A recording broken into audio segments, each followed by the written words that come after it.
The question we have so far, after reaching the 2-hour limit of assistance and development from Marion SWCD staff, how might that be navigated? Is there per staff or per agency hours? The district already works with all of you and our staff, so that doesn't change. This is just the 2 hours is regarding application time or any other added assistance you need in applying for the grant, or if you are not working with the district and you want technical assistance on the project, um, we can always engage staff at that level. But this really is just mostly tied to the time spent on grant application time or details of it. And it's very intuitive, actually. And Susan's really set up a lot of the details information, and we're there for you always. So I'm wondering, do you have an administrative overhead limit? Because working for OSU, we have to follow our rules to submit those unless you have something in writing limiting it to like 10% or something like that. The board has had conversation regarding that. They did not set a limit for this application cycle. However, anything over a 10% admin rate, they will definitely be looking closely at that and deciding if that's reasonable or not. So if you have a higher rate, then definitely put justification in there as to why your rate would exceed the 10%.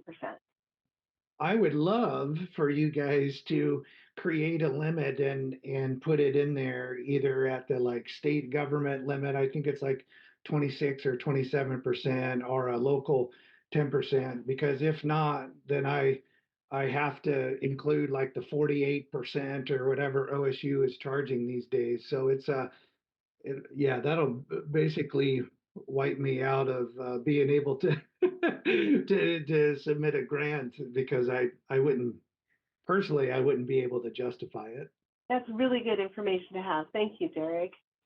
I was just thinking, looking back at, I think Susan had a slide kind of breaking down like applications due on this date, board is meeting at another date.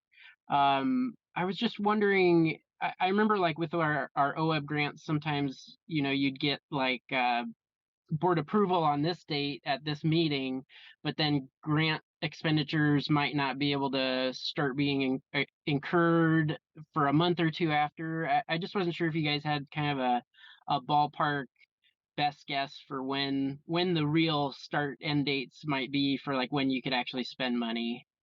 Our grants are set up to have a start date of the day that the board approves the funding, and then the end date is based, so capacity grants are 1 year after, and 1 year after that, and all the others would have a 2-year term. So the date the board approves them. Usually, unless there's major questions, I can turn those around fairly quickly, but hopefully if there's any questions, we can get those figured out before the board meeting. This is a 3-year pilot program. Each year, the funding amount is dependent on what we have available, so that will go up or down. We hope to have 2 cycles. This year, we're late because we got this going at the beginning of the fiscal year. So next year, we'll have 2 cycles. So the first one will be a different time frame for next year. Just wanted to put that out there. And then the second cycle would be if there were remaining funds.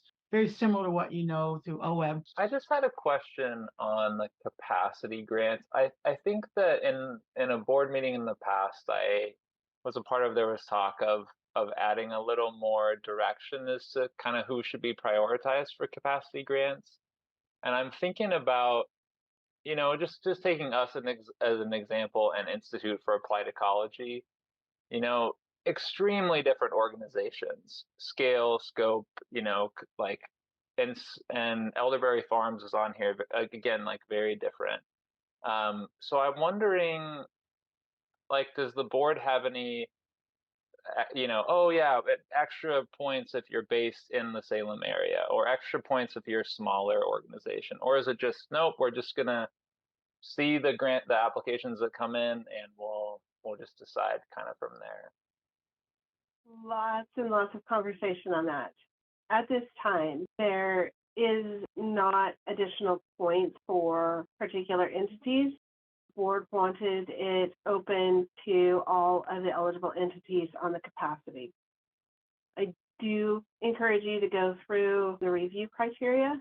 They're reviewing all of the applications regardless of which type of grant they're applying for with the same review criteria. Otherwise, they don't have any other scoring rubric at this time. Probably not the answer you were looking for, but that's the honest answer. They don't have any priorities. I guess something this is a pilot program. I totally get that. If we look back at the capacity round, and it's mostly organizations who already have great capacity and can submit really good applications, like Institute for Applied Ecology winning. I wouldn't say we're going into it as equals. If we're competing for Institute for Applied Ecology, we're not an equal entity. They have a lot of experience and capacity and support already kind of going into that. So anyway, just something to think about. As you said, it's a pilot program. We don't know who's going to apply for capacity, so we weren't sure. And our biggest goal for the first round was just to be inclusive and equitable and get this out there to everybody and see how it goes. Submit your application. If we get more applications than we have money available, we can have discussions with the board or potentially be able to go beyond that. But I can't promise that, but that could be an answer if we do get more capacity applications than we expect. And it's not a very time-consuming application either, so it's not like you're going to put a lot of footwork into it and get denied. I would just kind of echo his thought that if you all move forward at some point of like this 10% overhead, that is going to knock a lot of us out.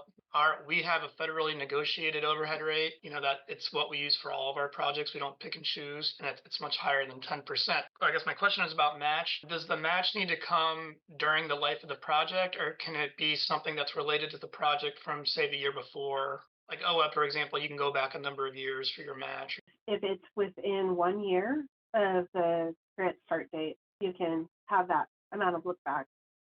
Just looking at the ineligible projects, I saw that individual landowners themselves wouldn't be serviced through this grant, and the guide kind of directs folks to look at the other opportunities that the district offers. I just wanted to double check if there was, for some reason, the city had a project that was on private property that was important to Public Works to work with, say, one individual private landowner on a stream side or something.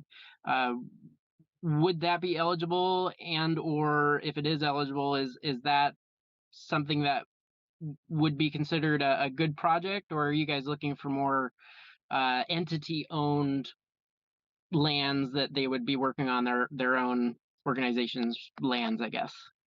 Completely allowed. Our restriction is that the individual landowners and entities cannot directly apply for this funding. If your organization is working with one or multiple landowners and want to put together that project and submit it, then that's how we envision, especially the project implementation projects, is that it would potentially have multiple landowners that were maybe public and private, or whichever combination that would apply for the funding under just one organization. I could also think of an idea where you have a program like you have a stream program, you pay for plants. So maybe you apply for a lump sum and then you award it and then you distribute that to the landowners, kind of thing too, as an idea. Awesome. That was something I thought about too. Thank you, Brenda and Susan. I appreciate it. So this may be overly specific to my program, but kind of the way that we work with the SWCDs in terms with grants is if we go on a compliance or technical assistance case and then ask that the landowner does implementation to mitigate compliance issues, we send them to the SWCD. So is this grant program like streamlining that process, like for you, and you still also have your other small grant program as well? So if I sent an individual landowner your way, they would still have access to that. But for this program, if I wanted to like help with creating that project and designing that project with multiple landowners, then this would be an additional pot of funding that they would use. Individual landowners can still apply through our conservation assistance grants. And then if you had a group of landowners that had similar concerns, you could apply as an ODA for assistance in creating the project that would assist all of those landowners. You know, you could, depending where they're at in the district, you could work through a watershed council or get those landowners, you know, that's another sponsor potentially if that's along streams they're working on and stuff. I think you got to be a little artistic, but we do have our conservation assistance grants program for landowners, Olivia, and that's been good in addressing a lot of ag water quality in the past and conservation on ag lands. And we're also looking to improve that program as well. Maybe over time we can increase the funding from 7,500 to maybe something a little higher. So I was curious, what is the federally negotiated match rate? Is it around the 26, 27 of the state administrative overheads? I'm just curious. That's where ours is, but it changes every year based on a variety of things within each organization. So it's not a set rate. It's organization dependent. So ours can fluctuate.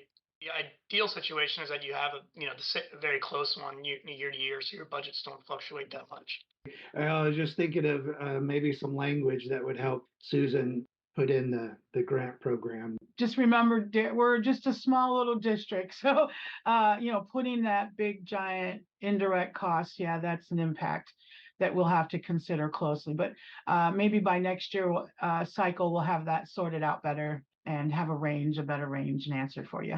Just so you know, we are considering at the SWCD to have possibly quarterly partner meetings that you would all be invited to. And as we continue throughout the year and into the future, inviting more partners to join us as well. So just kind of be on the lookout for that.